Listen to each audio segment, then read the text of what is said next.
বাংলাদেশের পর এবার সার্বিয়ার বুকে জ্বলছে আগুন। রাজধানী বেলগ্রেডে সরকারের দুর্নীতি ও অদক্ষতার বিরুদ্ধে ফুঁসে উঠেছে ছাত্র আন্দোলন। এবার সেই দাবানলেই ঘি ঢেলেছে সাধারণ জনতা।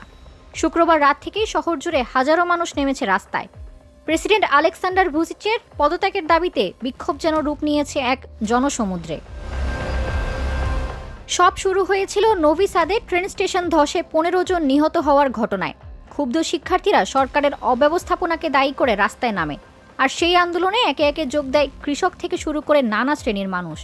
সড়ক অবরোধ, সেতু দখল, মিছিল সব মিলিয়ে শহর এখন যেন এক আন্দোলনের দুর্গ।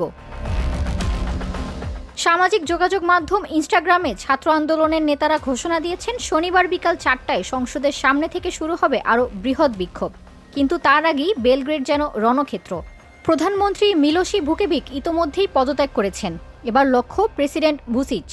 জনতার কণ্ঠে একটাই স্লোগান, দুর্নীতির অবসান চাই, স্বাধীন সার্বিয়া চাই। Desk report, metro TV. দেশের পাশে, বিশ্বের সাথে, মেট্রো টিভি।